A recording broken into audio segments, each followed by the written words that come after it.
Today's episode is brought to you by We Break You Buy. Interested in sports cards and memorabilia? Check out We Break You Buy on TikTok. We Break You Buy is a small operation run by three brothers, offering spots for a chance at winning some incredible sports cards and memorabilia. That's We Break You Buy. Check it out today on TikTok.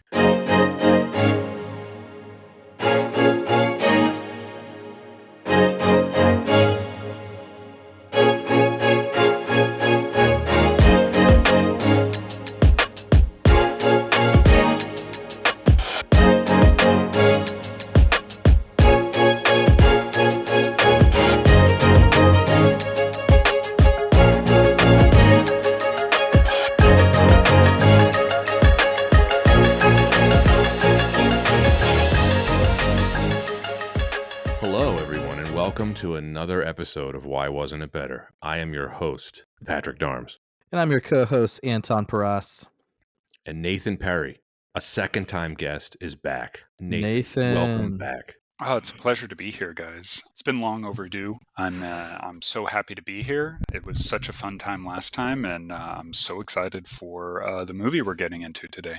We're so excited to as have well. you. And I don't think, am I out of order to say congratulations to you, Nathan? Oh, absolutely. I mean, I just got this great haircut recently. It's really looking fly.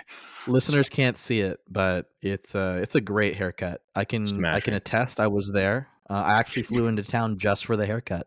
Didn't you cut his hair? Yeah. No, I just observed. I don't know how that went down the grapevine, but I was misinformed. I just watched. But jokes aside, yes, our good friend Nathan just recently was married. So congrats, Nathan, to you and the missus. Yes, thank you guys so much. Welcome to the club of marriage. Yeah, welcome to the It's a marriage club. wonderful We're all thing. wife guys. Yeah, we're all wife That's guys true. here. We are. Yeah, good Can we point. all have a competition? Can we count up at the end, like who said my wife the most by the end of the podcast, and see?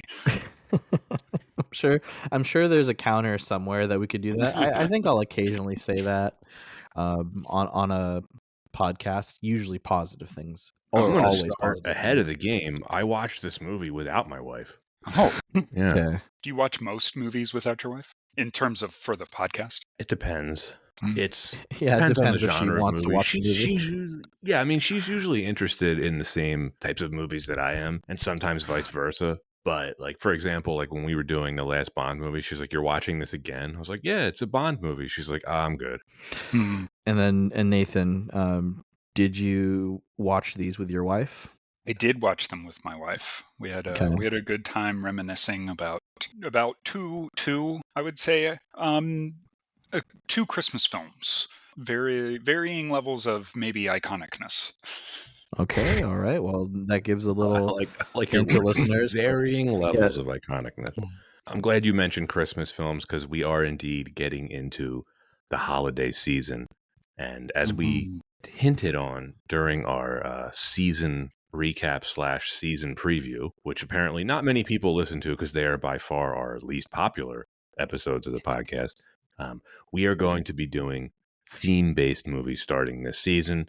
Listeners know we already knocked out some allegedly scary movies for Halloween. And because we are approaching Christmas, we decided to cover some Christmas films. And we're starting things off with what is considered by most to be a beloved Christmas movie, Home Alone 2, The Cash Grab. I mean, Home Alone 2, Lost in New York. Yeah, I didn't see the subtitle there, but yeah, great film, Lost in New York. Great film, huh? You think? Great film. Okay. We'll see if that's an exaggeration. We'll dig in. Oh, okay. Yeah, you're tempering it now. I understand. Yeah, and well, Nathan, as the guest, is there anything you want to plug or promote before we really get into things here? Yeah, what's the word, Nathan? Oh, what can I say? I was just gonna actually, maybe because it's brand new, I was just gonna shout out to my wife here on the pod. What else to do other than plug that? She's a great gal. Glad to be married, and that's about it. Any wise man. Yeah, love that. Very down to earth response by a very down to earth and just wonderful guest. And with that being said, Home Alone 2, Lost in New York. After snarky youth Kevin McAllister loses track of his father at the airport, he mistakenly gets on a plane headed for New York City.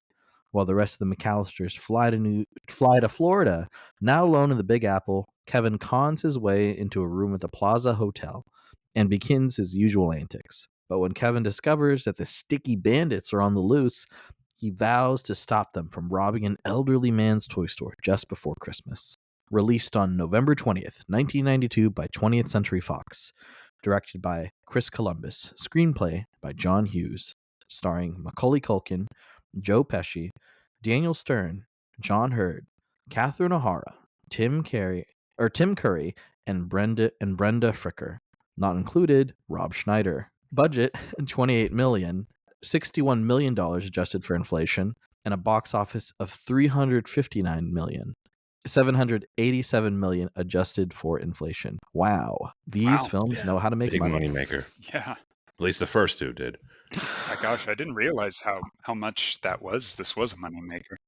Yeah, well, Huge. I mean, after that, Huge. it wasn't even. Did three got a theater release? I thought 3 went straight to DVD. I thought it was direct to video. Yeah.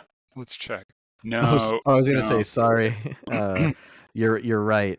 Sorry, my mistake. I said DVD. I don't think this was still in the DVD era. When did the third one come out? And we'll get back to the main line. 97, and it did get a theater release. Yeah.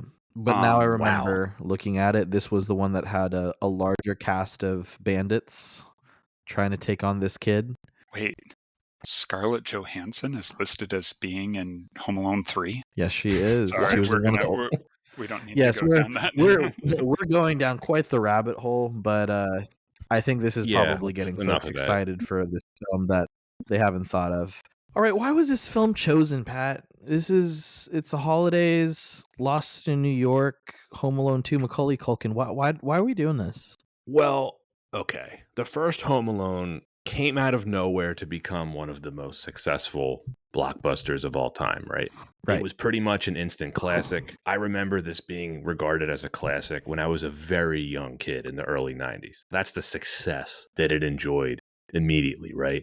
And by the time, I would say by like the mid-late 90s, it was already one of the most beloved Christmas movies of all time. I'm sure in the dark corners of the internet, you can find people that don't like it, but it also seems to have one of the highest approval ratings of any movie ever, right? You're very rarely going to find someone who doesn't like the first one. It's very interesting just to also know the cultural significance of just John Hughes in general. And then on top of the fact that Home Alone, the original, was so huge.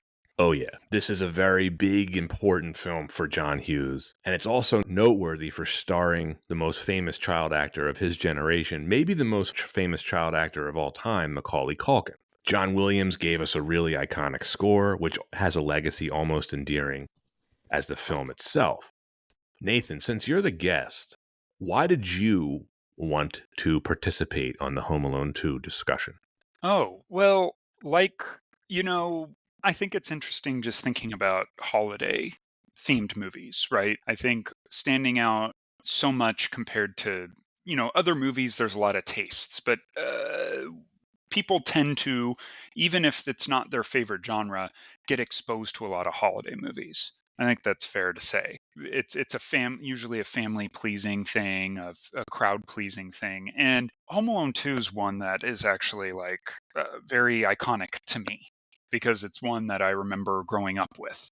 So I thought it'd be very interesting to come and revisit it, especially when it's a movie that I remember from being when I was much younger, more like 6 to 8 years old kind of range versus something that revisiting now as an adult, I was like, oh, that'd be really interesting to go and see. And it'd be fun to do, again, a holiday movie. I think they're interesting because they often are reaching across multiple different, either if not genres, then they're throwing in some other things in the mix in terms of sentiment, tone, these kinds of things. Makes total sense. Yeah, this sequel, which came out 2 years after the first one, it might as well be a remake. That's how much of a carbon copy it is. You get the same cast, the same crew. It's basically the same movie, just set in New York City. Like the first one, it made a gigantic pile of money, about 25% less than the first one, but it still ended up as the third highest grossing film of 1992. Trivia time for both of you. Which two films outgrossed it? I know one of them's Aladdin, right? It has to Correct. be Aladdin. That was the biggest Okay. movie of the year. Okay. $500 Yeah. million in 1992 money. Oof. Well, what else came out 92. that year? Any? Well, it do was you a wanna pretty can good we year do for can we do a movies. multiple choice? Yeah, Okay. I'll rattle off some for you. Okay. Batman Returns, Aladdin, The Bodyguard, Lethal Weapon 3, Wayne's World, A League of Their Own, White Men Can't Jump, Unforgiven, Under Siege, A Few Good Men, Scent of a Woman, Bram Stoker's Dracula, My Cousin Vinny, The Hand That Rocks the Cradle. And you just named like great films. We're not even including just Yeah. good films, right? Yeah. Maybe There are cover so some many of the good ones I films. just listed, but yeah. Yeah. Oh man, from what you listed, I'd have to say. So if Aladdin's off the list, I'd probably say either Batman or Dracula. No, No. it's neither one of them. Oh, Hmm. dang. Was it The Bodyguard? It was. Okay. Oh, The Bodyguard made almost $500 million in 1992 money. So the only reason I would guess so is because everything about that fit, like the soundtrack is very iconic for that. Right. And I also know Whitney Houston, big star in the film. Oh, yeah. So I think it was her film debut. And then, of course, this is when Kevin Costner was one of, if not the biggest movie star in the world. I mean, of course, he was. This was a time where action stars were, man, in the heyday of '90s action stars. You had Costner really in the ring. You had Michael Keaton in the ring. Of course, you always have Schwarzenegger in there as well. Stallone was still doing his thing. Man, and then but Mel now, Gibson.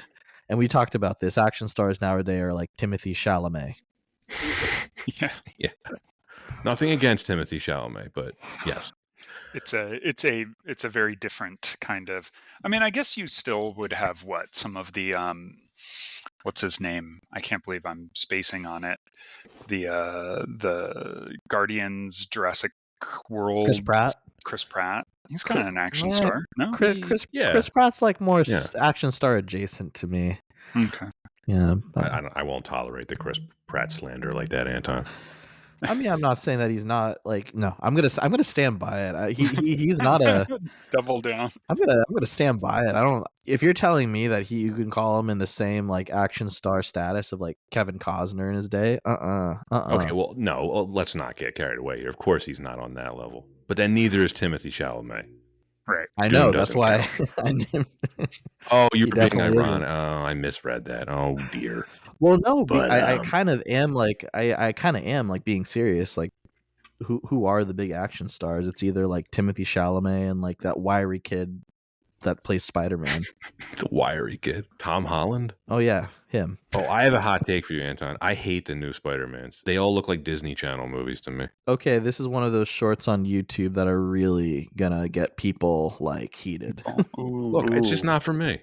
Well, we know where we stand in terms of how we feel about the 90s. Maybe let's take another trip back to that and let's get back to the movie we're supposed to be talking about. Because we can talk about our current view on things a little bit later. How about we talk about the production history of this film? Well, I mean, let's not get ahead of ourselves, Anton. What's your memory of Home Alone 2? Oh, you're right. I have to talk about my perspective. I'll give you. I have to talk about this on my podcast. Yeah. I'll give you this. So if listeners may not know, I grew up in California and I never visited, like the first time I ever visited New York, I was already an adult. And so my view of New York was always films like Home Alone 2. And for me, that's what makes the film iconic, is because it really does paint the picture along with this film and Escape from New York, what New York is and what it looks like. The most unrealistic depiction of New York possible. The most completely accurate. That's what New York is like if you go and visit it these days. Yeah, The Fifth Element, there's some other ones. Yeah, and so for me, there's a lot of nostalgia attached to that. And it goes to say that, especially looking at it from the lens of like younger me, like it's kind of perfect for that same age range of what would I do if I was exploring New York. And so it was great to see that with like such an Mm. amazing star child actor in Macaulay Culkin Mm. leading the way in that film. And so really fun to vicariously live through him when I was a kid, and in my mind think about what New York is like. So it was definitely very fond memories of this film with that aspect. Yeah, actually, I want to thank you for mentioning that, Anton, because I want to echo that. I think you put into words something I had been trying to think about up to this point, which was, yeah, I think this movie was one of those examples of, for someone who never visited New York until as an adult, was one of those things that had that image of it, and not just New York, but that New York Christmas thing, right? Yeah. That vibe, whether that's even true to reality, but it had this image to it. It's true. Right. Right, he complains about who wants tropical paradise and palm trees for Yeah, Christmas? And I'm like, well, we got palm trees for Christmas in California all the time. We don't really get snow. true. I mean, I think, yeah, without getting too much ahead, but that is something that I think both this movie and the Home Alone 1 both kind of also, definitely lean into a bit of the, oh, Christmas is supposed to be kind of, if not at home, then at least in these iconic Christmas places. Like you shouldn't go outside for Christmas. You shouldn't go outside of where Christmas belongs, kind of. You know what I mean? Yeah, no, I hear what you're saying, but back to just thinking about what I think of as a kid, like in terms of the holidays, nostalgia, expectations about New York, and well, I think that this film really captured that, I'd say holidays nostalgia.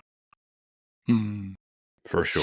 There's a ton of nostalgia associated with this movie for people of our generation.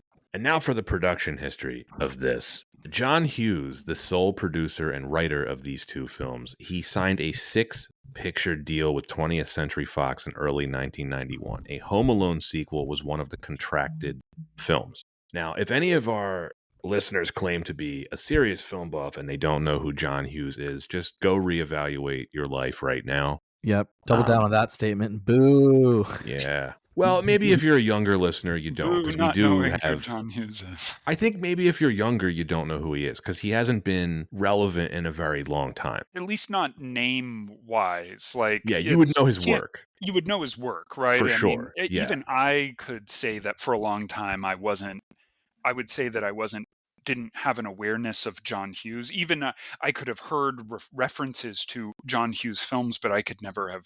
It would have been tough for me to point to. Oh yes, those are his catalog of movies, kind of thing. So I have an interesting there's an interesting correlation of I love films by John Hughes, and I really like Kevin Smith. And funny enough, Kevin Smith really loves John Hughes. Have either of you seen the film Dogma? Yeah. There's I love the weariness of that statement.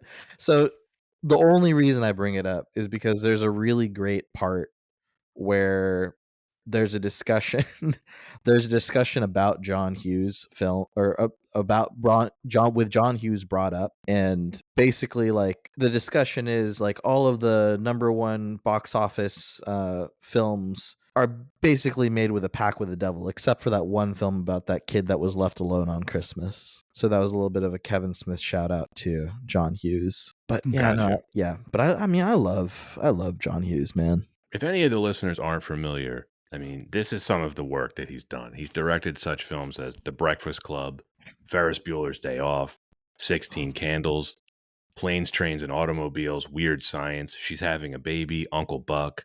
He also wrote all the National Lampoon's Vacation movies, The European Vacation, Christmas Vacation. Yeah, he wrote Mr. Mom, Pretty in Pink, The Great Outdoors, Dutch, the live action 101 Dalmatians remake, and of course, these first 3 Home Alones. He was also responsible for launching the careers of the so-called Brat Pack, which is Demi Moore, Rob Lowe, Emilio Estevez, Anthony Michael Hall, Molly Ringwald, Judd Nelson.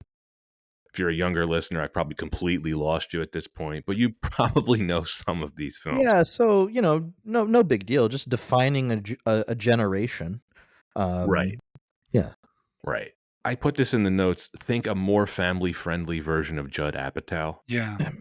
I mean, even then, like in the very similar sense that Apatow really like working with like a similar star system, and actually, yeah, really did kind of define comedy in the late 2000s. I think there was definitely a touch and a human. There was a characteristic to John Hughes films that really did have like a very special, like deep and nuanced understanding of the human psyche that really resonated with young people in the 80s and even generations after. And then he also directed Uncle Buck, which I love that movie.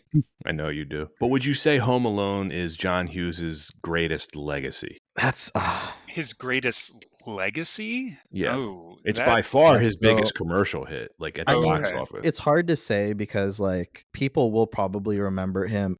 Oh man, why can't we say 16 Candles? Not even close. Yeah, I I mean, don't. I don't know why can't we? No. That's not debatable. The Breakfast Club. I No.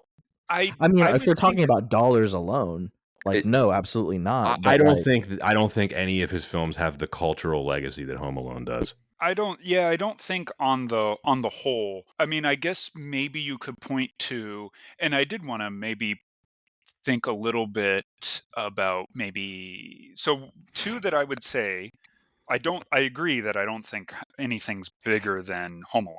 I would say that I think maybe at one point you could have argued for Breakfast Club, but I think it's kind of fallen off a little bit Yeah. as time has gone on. I don't think that's left in the same psyche. Um, Maybe my own proclivities make me want to say Ferris Bueller, but yeah, that one's also one I'm not sure of.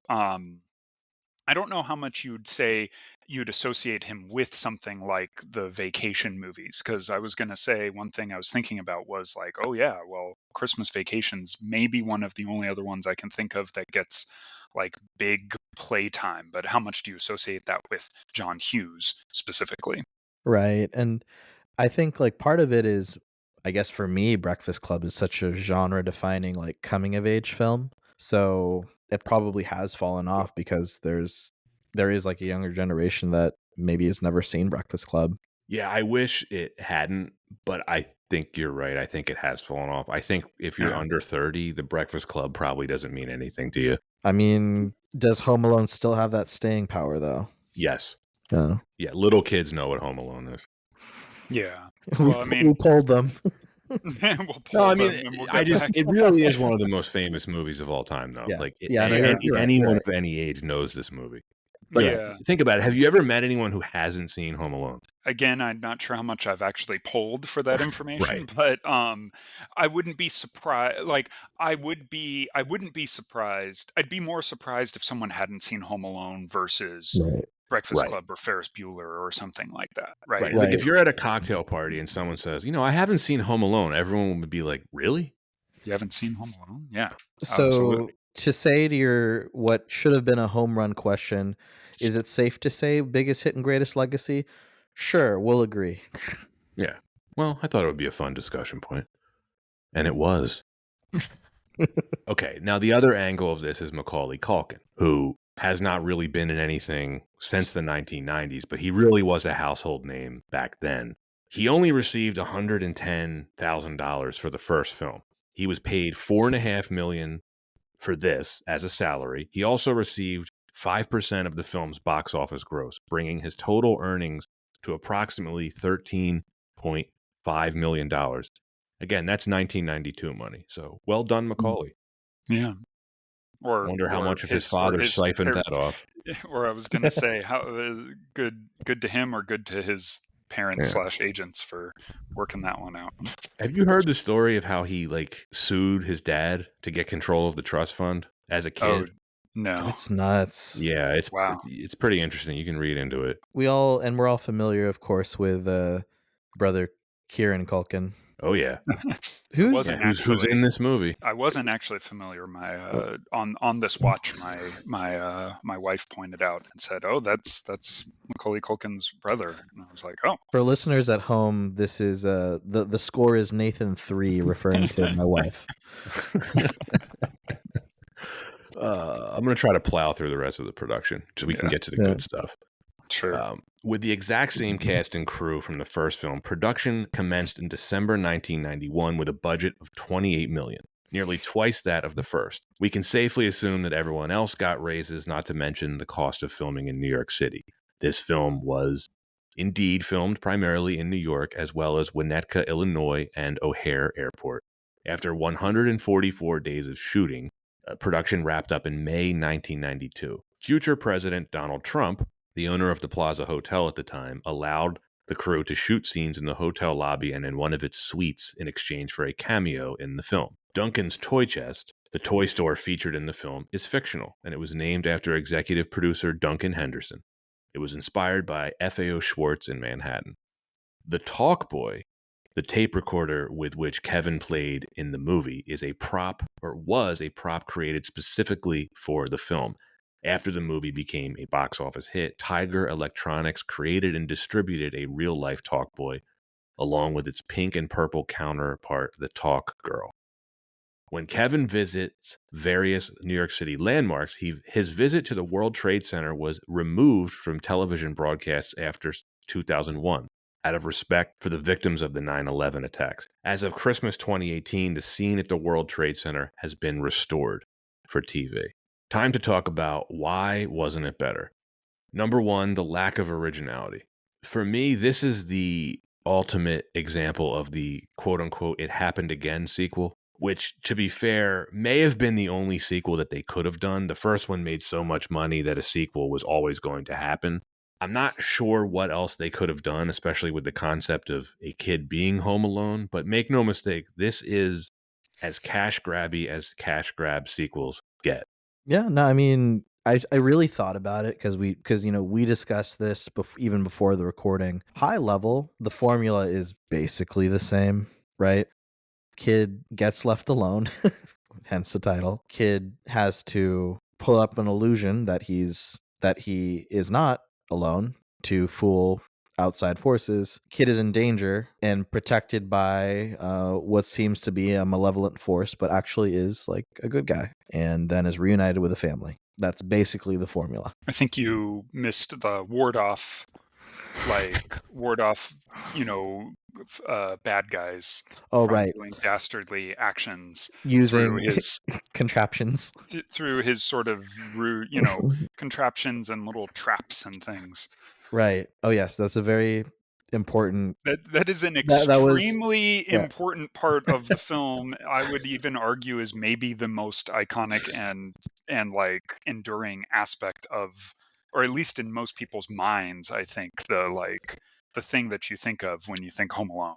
But we Thinking, can agree those are the sticky notes on the wall of this is the formula to yeah, make half yeah, $1 billion. Right.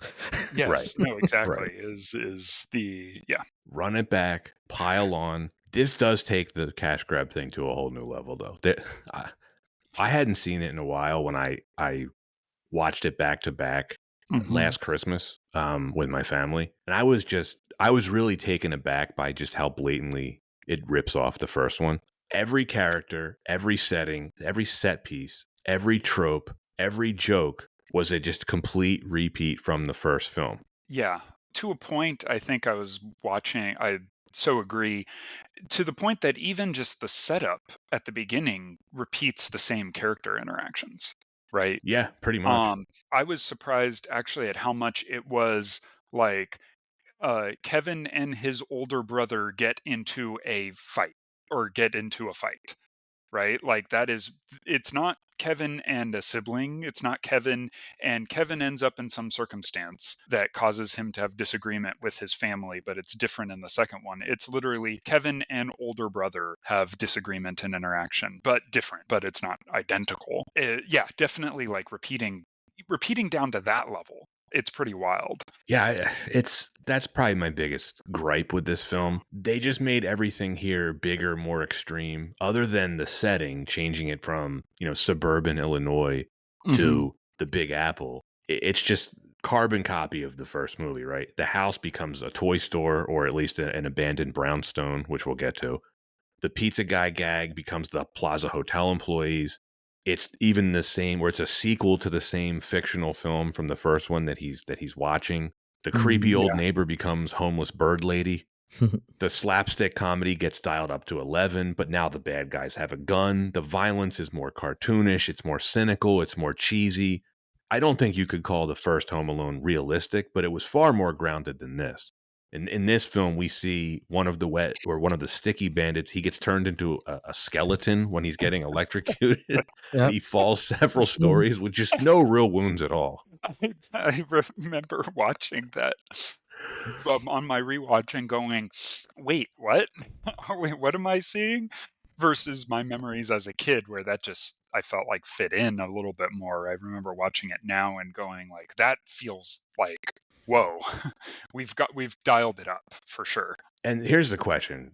Is there a single thing that this film improves on from the original? Not, I mean, from my perspective, no. Not trying to think about like when I think of like what does improvement mean, right? Like, do they start to dive into different themes? Do they try to maybe think about character development? Do they maybe try to tell a different story? Do they maybe try to take it in a different direction that's like brave and bold? No. So I don't think so.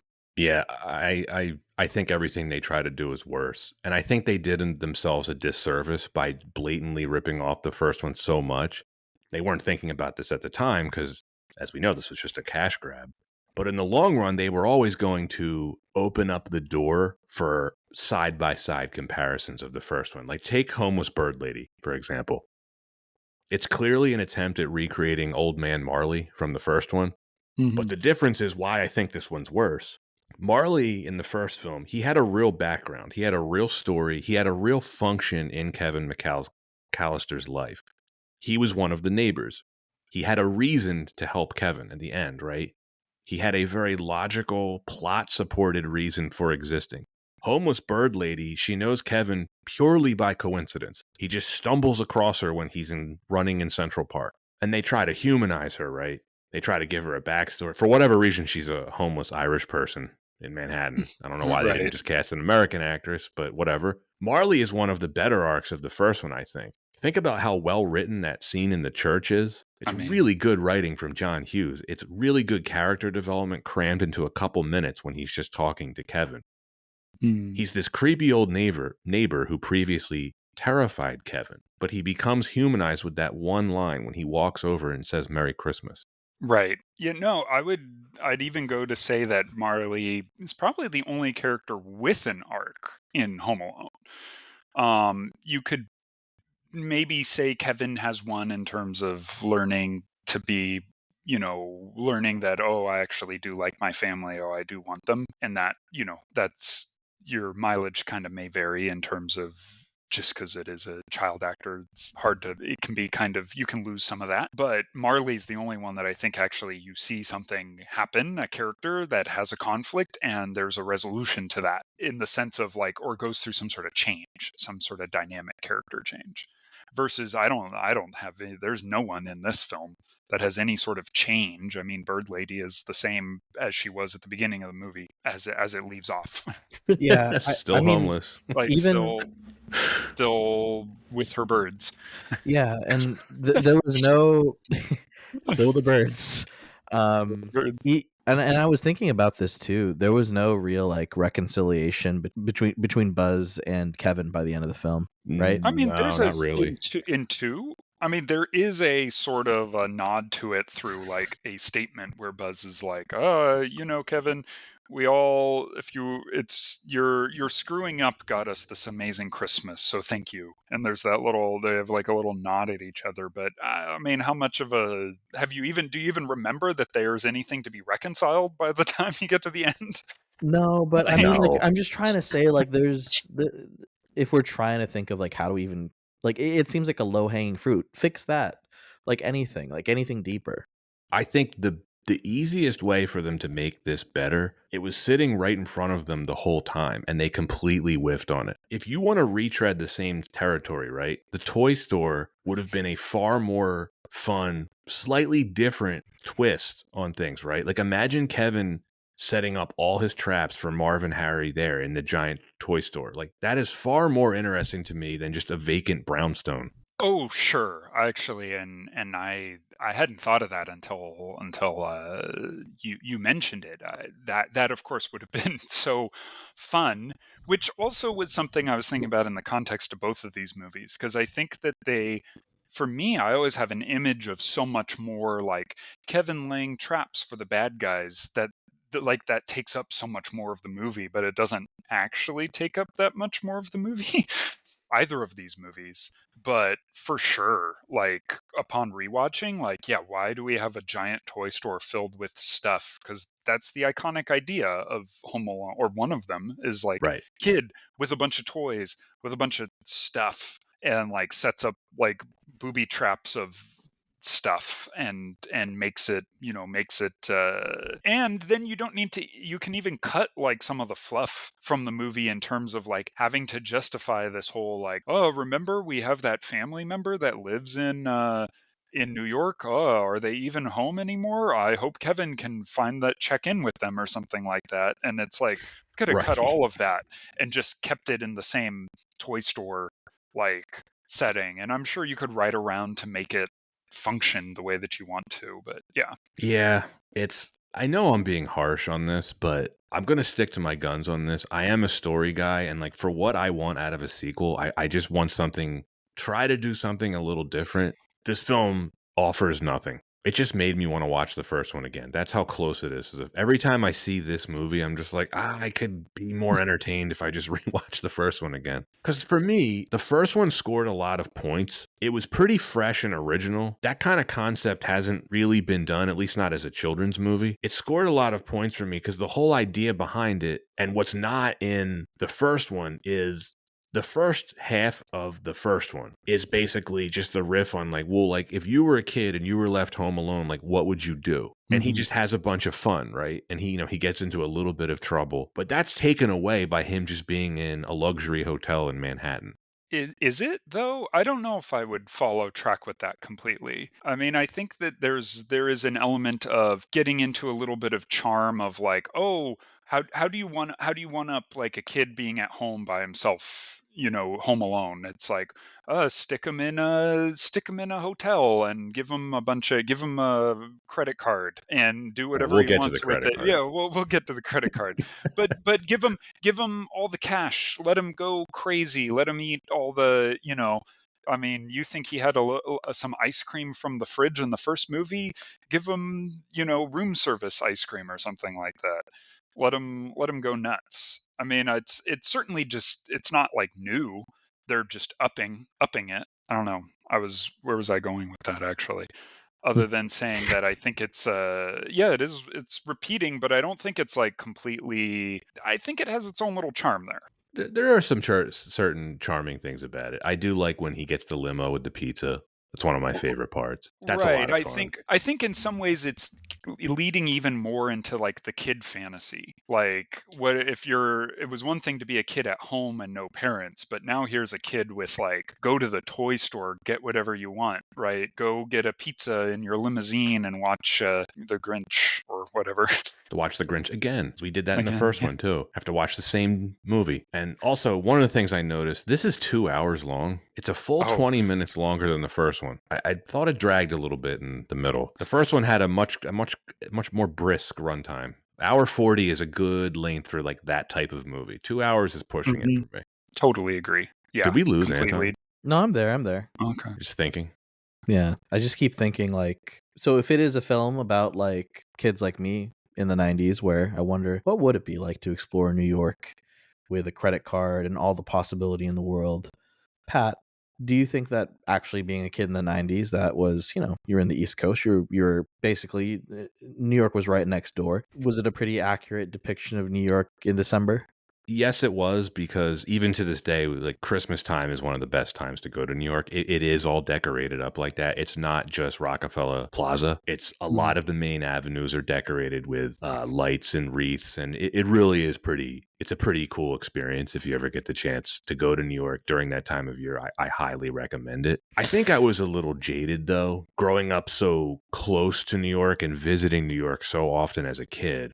and this is going to bring us into the second reason why wasn't it better. It's darker. One of the reasons why I always gravitated more towards the first one than the second one is I visited New York so often that I had a very realistic view of what New York was like. And I mean all different parts of New York. Mhm. My father worked there and he would take me with him, fairly often. So I had experience visiting New York, and I knew enough, even by the time I was a pretty young kid, to know that wandering around New York as a kid is indeed a fantasy, because it's not realistic and it's not something that you want to do, especially during that time. New York was a very different place in the early 1990s than it is now.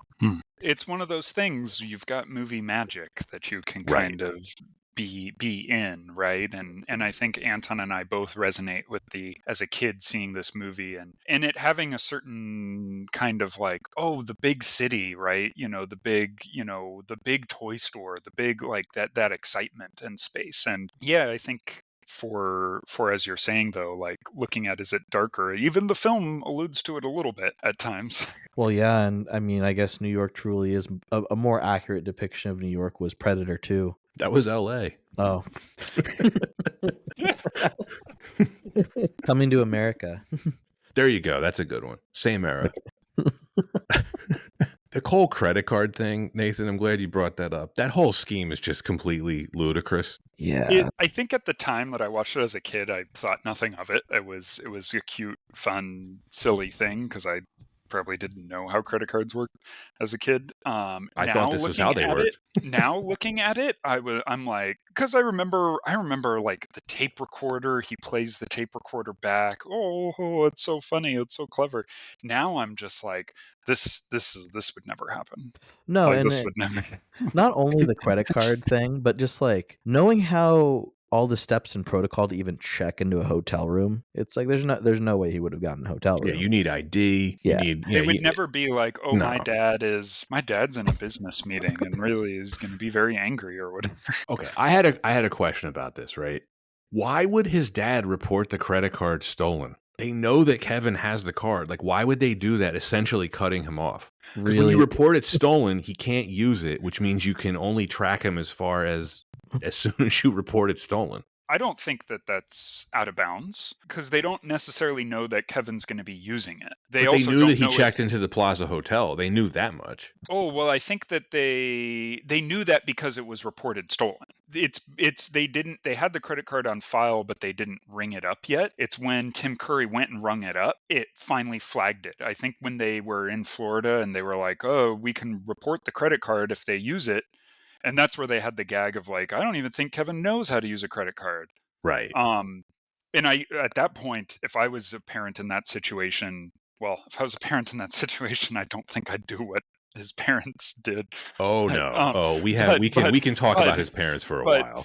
But I do think it makes sense that they would flag it because they don't know if like someone took his bag or has the credit card or anything like that, right? I mean, that's where it's like, they jump. It more is unrealistic that the first thing they would do is jump on an airplane to New York because they're like, we saw the credit card got used at the Plaza Hotel in New York. That would be more like, oh shit, someone stole our credit card and is using it to check in at a fancy hotel.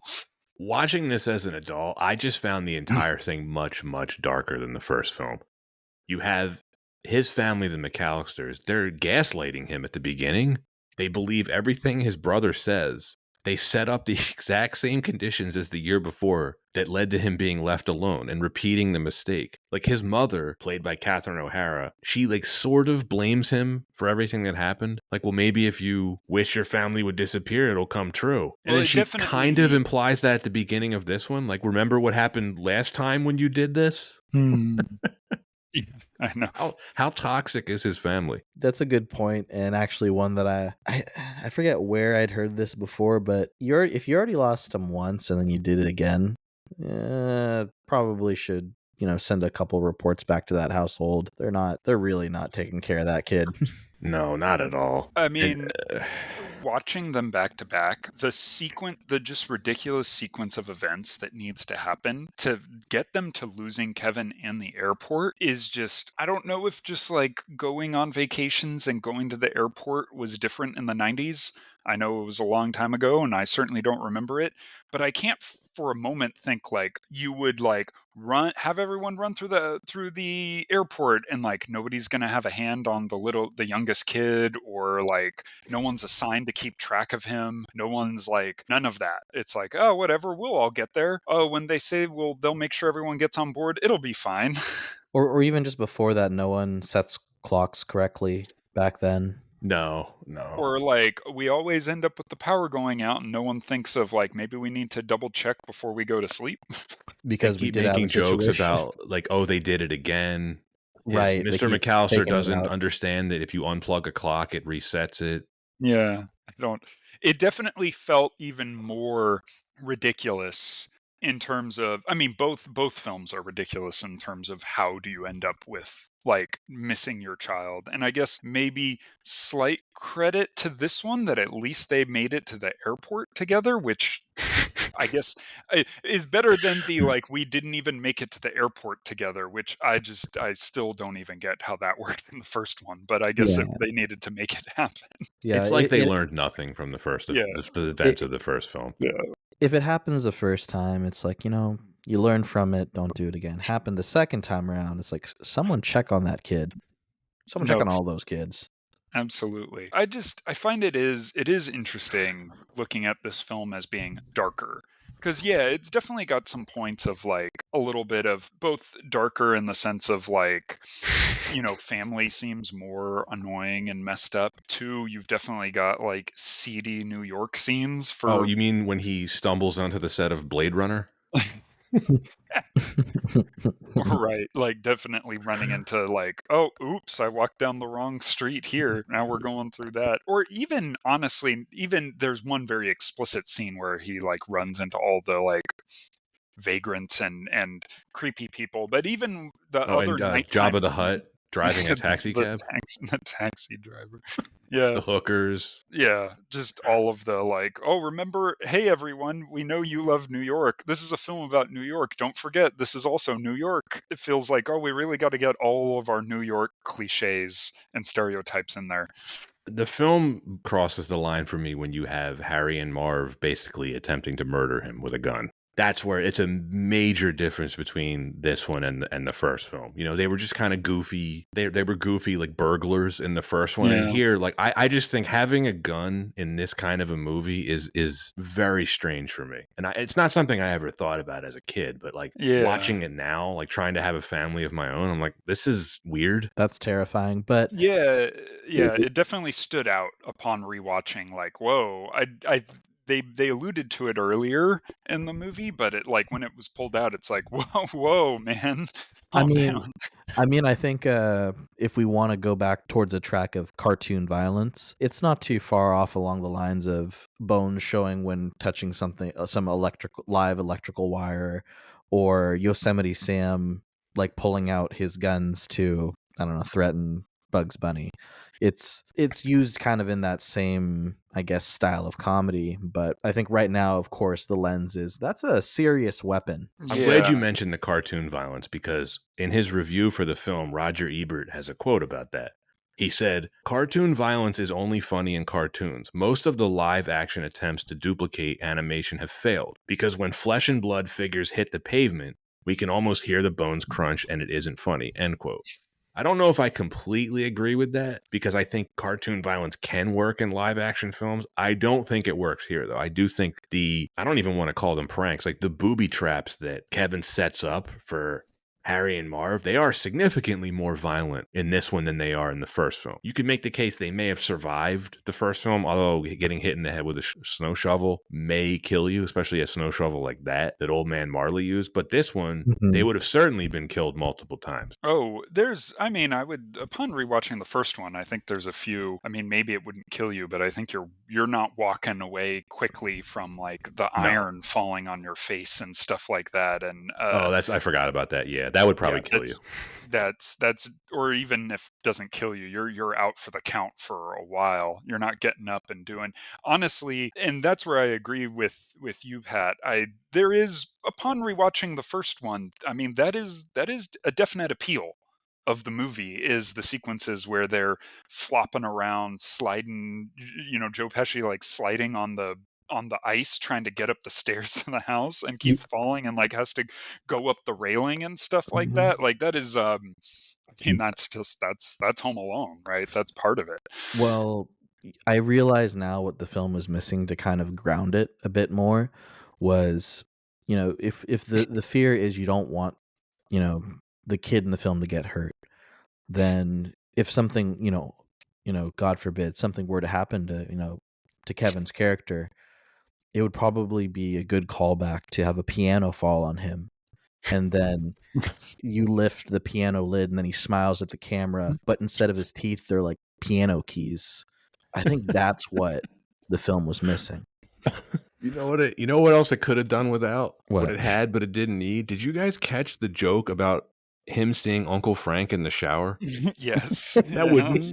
never fly in a movie today. Yeah, Holy smokes. that was dark. I'm telling you, mean- this movie, it's a lot darker than the first one. It's weird. It is weird. It is also, and I think this idea of talking about like cartoon violence, it is a more like slapsticky. I think one of your notes, Pat, was that this has the first one may not be realistic, but it definitely has a bit more of a grounded feeling. The pranks, even just him messing with like the pizza guy and stuff, is all feels like kind of, you could see the dweeby pizza guy coming to the house and he plays the TV and the guy gets freaked out or something.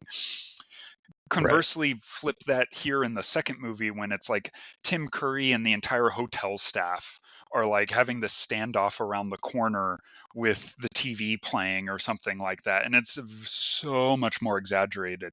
So it's weird sometimes to me to consider this as a darker movie because it's also the more absurd and silly movie at the same time of like they definitely got that from the first movie and were like people kind of like the silly bits here, let's crank that up. Right. It's like the first movie on steroids. Yeah, or like we picked out the things that that were memorable to people and we decided to just only do those things.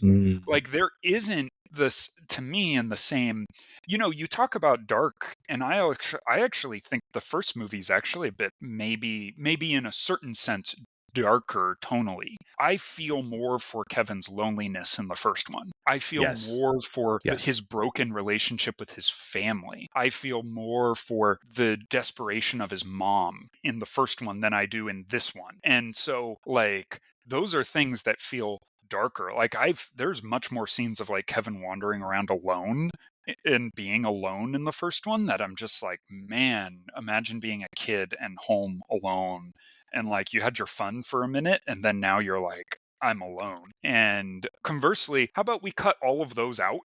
And if we even do those moments, let's make them like stereotype. He runs into vagrants and hookers in New York. Isn't that spooky? Isn't that scary? Like, what are you doing here, kid? And instead all of the other moments, like, let's just repeat the jokes more. That's a really good point you made about the first film. It certainly was more dramatic. Yeah. To me, it had a lot more heart.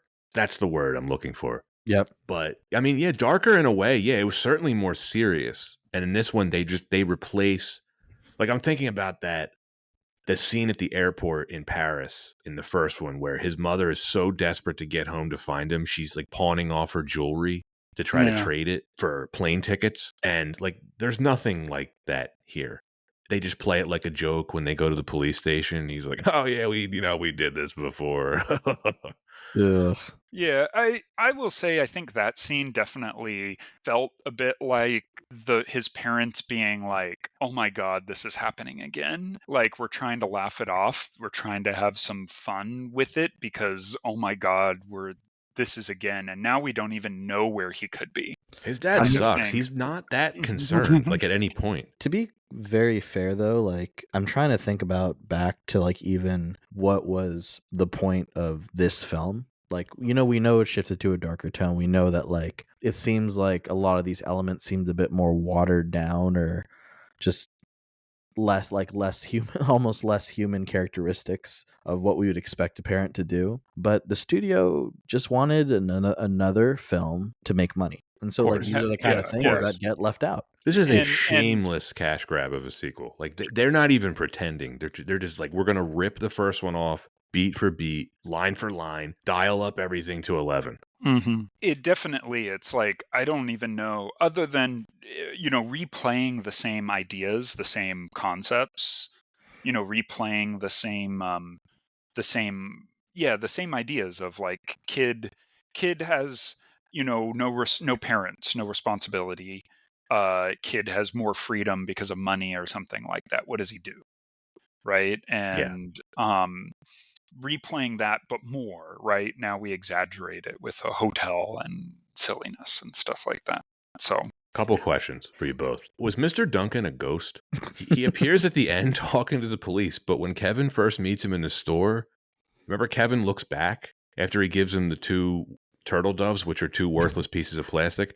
Kevin turns around and he's just gone, like he's some kind of force ghost. Yeah, it's also funny because I was thinking about that too, because like they end up with all these like presents at the end for some reason, I guess for saving the toy store. They have a throwaway line like it's from Mr. Duncan, but it's not even like a Mr. Duncan's there and like, thank you, Kevin. And then Kevin gets to be smirky with his family or something and gets to be like, look at me, I'm so great. There isn't even something like that. no, Like, No. like it's just like, oh, it's so I think that adds to the Force Ghost idea. it was just missing the scene of him like giving like the peace sign from the heavens. Yeah, with old man Marley and Yoda Yeah, yeah, yeah. at the end. Unfortunately, Marley died in the last year in between this time, and Yeah, it's he was, actually he was affected pretty Kevin. old. It's affected Kevin really deeply, I but had a they don't talk professor about in it. college that looked just like old man Marley. It was pretty entertaining. Oh, Here's my other question. A homeless woman taking a 10-year-old kid to the place she just hangs out. A little oh, questionable. 100% weird. Yep. A little Super, questionable. super weird. Do you think that Kevin is still friends with homeless bird lady? Like, do you think he sends her Christmas cards? We gave her turtle dove, Yeah, so not Well, money or where is food or he? anything. Where Just is he sent? Where is he sending the Christmas cards? well, under the bridge in Central Park, Nathan. That's Obviously, like, maybe he, she he can. writes he writes he dresses it homeless lady under the bridge at Central Park. ugh. They get to Santa, they can get to the homeless lady, right? Yeah, that's pretty sound logic. Yeah. How do you spend $967 on room service without ordering alcohol? Ooh, so this question had me thinking in my head X-Files theme songs going on, and well, Please okay, break let's it down. because think about it like this, right? 1993, $967 adjusted for inflation is actually more like $2,000 in Mm, 2023. yeah. Because I remember like seeing that in the rewatch and thinking, well, why is he freaking out? It's not that bad. The kid had to take care of himself, but okay, it is a little excessive. It's a lot of money. And then like when you think about it too, right? How much is a night per room at the plaza at the time in that kind of room? What we gonna guess like $100, right? No, way more than No, that. I was I Wait, you was talking about the regular room or the suite? Like a regular room. Oh, probably back then at least 500 a night. Yeah. Did yeah. you look this up? Am I right? No, I No, was no, thinking no. about it. Yeah, it had to be like because that now is probably like $800 a night, right? I But he would think. spent no, but he spent 967. So there's no way he could have been spending like $500 a room. Well, no, because that sans the room cost. That room service cost is just Oh, like Yeah, they right. Just waived it. room service. ice Yeah, they cream, waived it. candy, yeah, or whatever. I think they Um, waived. Don't they say they waived the cost of the room, but they charged him for the room service or something like that? I thought at the end, because the hotel felt so guilty about what happened with him, they agreed to waive the cost of the room, but they they sent him the bill for the room service. Yeah, that was something that I think Tim Curry was telling because the dad and mom were getting angry at them for like Right. letting Kevin get away, and they were like, "Oh crap, we actually shouldn't have let him get away." You should have held him captive here. Well, I mean, anyway, I know that sounds terrible, but yes, they should have said, "Hey kid, we know you're on your own." Well, they didn't know that he was on his own. I don't know, it's kind of weird. I was thinking afterwards like what is Tim Curry actually thinking like is he even thinking that this kid is, like, on his own, or is he thinking this kid is part of, like, a scam or a scheme with, like, an adult or something like that?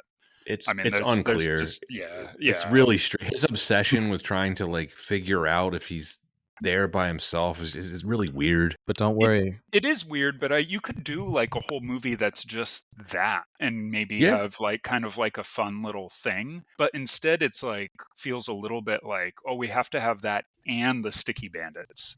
Like, what if you didn't do that and just had, like, the Tim Curry, like, hotel shenanigans or something like that? I actually would have preferred that. Same. Really expand on the Tim Curry character. I love you.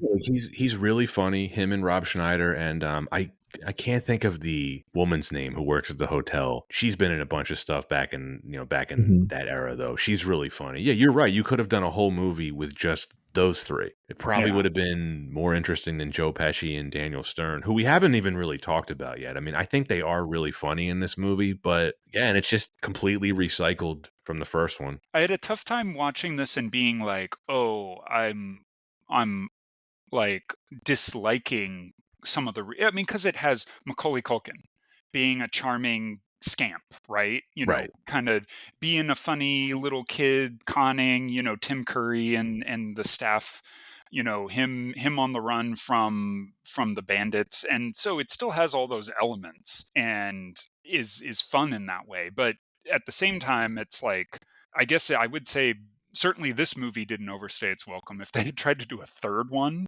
with all of that, definitely that would feel very like, Yeah. I what are mean, we why are we here in a city? and even though the third one is, I guess, a little bit different, even though it's just the same thing as the first one, but with, like, a squad of bandits, like, that's the thing about Macaulay Culkin, right? You can really see why he was such a household name. Yeah, That whoever that kid is in the third one doesn't have, 10% of the charisma that Macaulay Culkin had.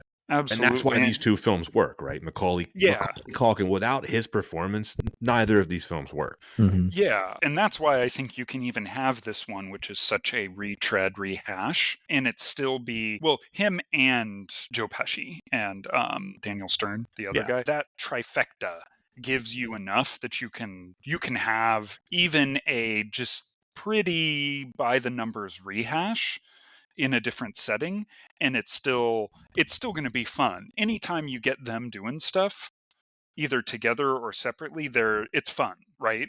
It's when we're like not having them around that it starts to really drag. Yeah. Mhm. Do either of you have anything to add before we start to conclude this and rate it? Just wanted to add, if the first film didn't exist and John Hughes only wrote Home Alone 2 Lost in New York and just called it Home Alone Lost in New York, it'd be remembered as like that pretty good film, a little bit of like filler and questionable aspects, but overall, pretty good. Like the concept, probably could have trimmed it down a bit, maybe put in a bit more character arc. And then in that universe, that was Home Alone 2. So knowing that there is a much more superior film, I think, of course, adds to the fact that, like, to me, Home Alone 2 is not as great as the original. I do wish that it somehow could evolve the story or at least the arc somewhat differently. I felt watching the end of it like at the when I used to watch it as a kid, Mm.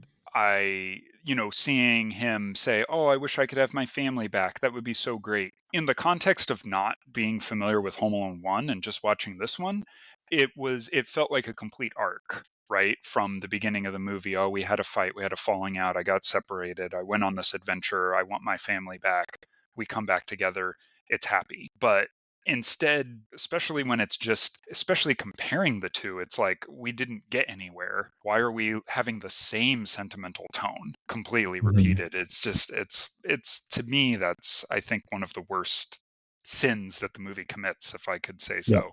Like where it really is just like there's nothing. I mean, we can have fun, you know, palling around New York, having silliness, having all this stuff, but like that part of it, there's none of that I think worked for it or did that was completely missing from having anything to uniquely identify it.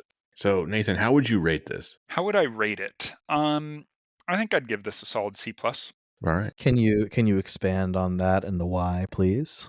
No, I don't think so. No, of course. Run the credits. Just end it there. So I think the movie is I do think that, again, I think Anton, if we talked about this in a world where Home Alone 1 didn't exist, I may even bump it up to something like a B because I think all the performances are very solid. I think the film is well done, the music is good. We didn't talk too much about the John Williams score, but of course, it's John Williams. I think maybe that just stands on its own. I mean, it's got an excellent cast. I love seeing young Rob Schneider, younger Tim Curry, in these roles. And I do think it gets dinged because it really just, while it's having fun, and you can see that it's having fun in its own way, even its own cash grabby, very like base, oh, we're having a sequel, so let's just do the original movie again, but different. I still don't think it's ever like failing in a way that like really needs to bring it down to like a failure level. But it also never rises at the same time. So that's where I think a C plus fits in terms of that. Like it's doing enough work. I think it's not endured as a Christmas movie, at least for me, compared to some others. And I know we didn't have a lot of time, but this one had a little bit more kind of fantastic Christmas magic feeling. But upon rewatch, it doesn't exist in the same manner of a lot of other, I think, even Christmas comedies. I actually, upon a rewatch, consider it unfavorably compared to something like Christmas Vacation or A Christmas Story. When we think of like iconic Christmas kind of comedy films of the same kind of style and flavor. What'd you think, Anton? I did watch Home Alone, the first Home Alone, and then Home Alone 2 during the rewatch, and I was much more satisfied watching the first Home Alone. I did say that Home Alone 2 does capture that 90s nostalgia for the holidays and Christmas, but the first one did a much more superior job of doing that. And then the only thing that 2 did was like, yeah, like it fed into that as well, and then also kind of put like a New York spin on it, which is essentially the film. It was like it's the same thing, but package it in New York. And when I think about that, like there wasn't anything that really stood out that made me think like this was a better film. Not that that at all is something that we've been arguing. But even in that same sense, do I even think of it as a film that like I would want to, return to and watch during the holidays? And after watching it again, I'm like, I'm okay like not necessarily watching it again, just because perhaps it was the nostalgia of having seen it as a kid and like having actually been to New York now and like having seen much better films. Tastes change over time, and I can objectively like look at this film and say, like, it really was just kind of a cash grab. And with that, I'm gonna have to go ahead and just give this film a D. I really don't think that it was by itself like a great film, even though you look at it, it's a bit more of a bloated carbon copy of the first Home Alone. If you take that same formula and you get yourself a great film in the first one, I think the second one is more like if you threw the idea of Home Alone to Chat GPT and say make it New York. But That's it. then That's it exactly. That is it. That's pretty good. and Oh, ChatGPT had a bunch of grammatical errors, and that's why. interesting. And for Yeah. me, and for me, that's Home Alone 2: Lost in New York. So D. Okay. Well, I feel challenged now because I feel like I now need to rate this lower than you, Anton, because I think I like this film less than you do. Really? I don't know. I do not like this movie at all.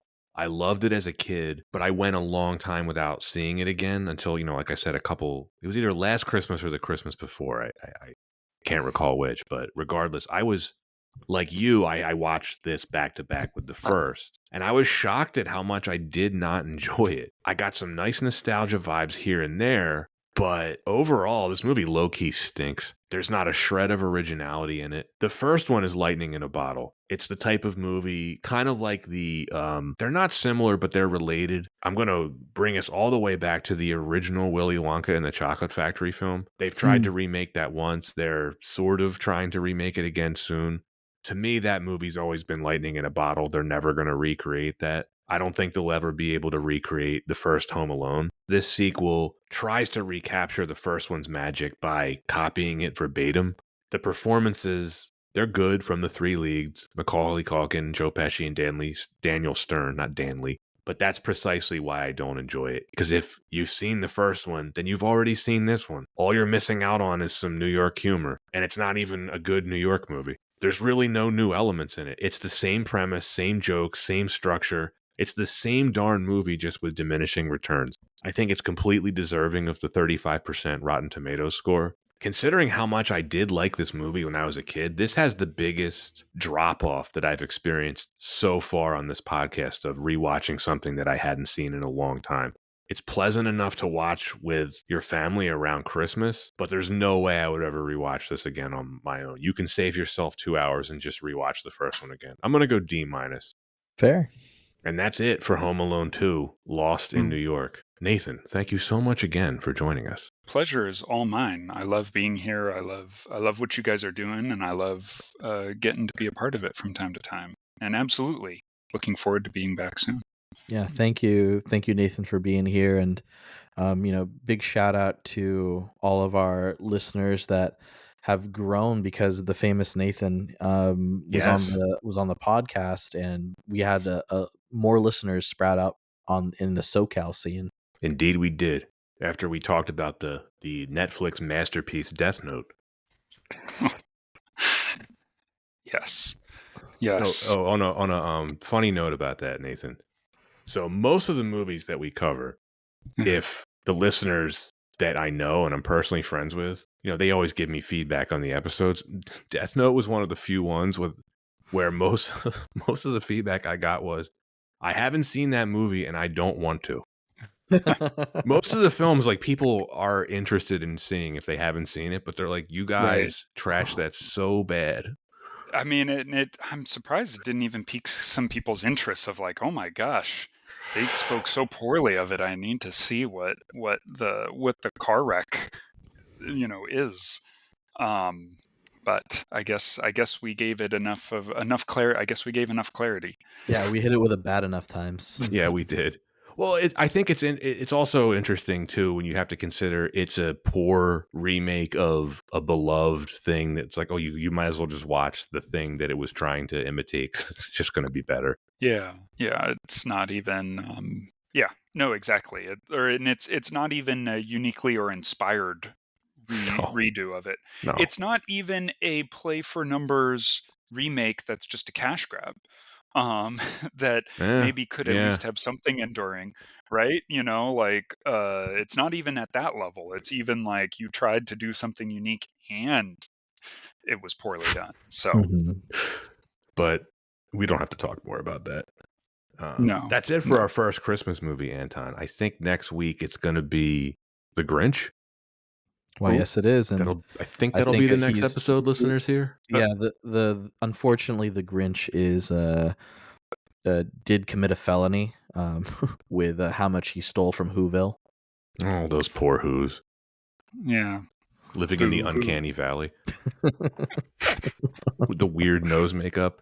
But we'll save that for the episode. We're of course talking about the 2000 Grinch film starring Jim Carrey and directed by Ron Howard. That's the film that we're talking about.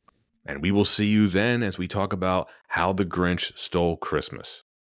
From all of us here at Why Wasn't It Better, take care.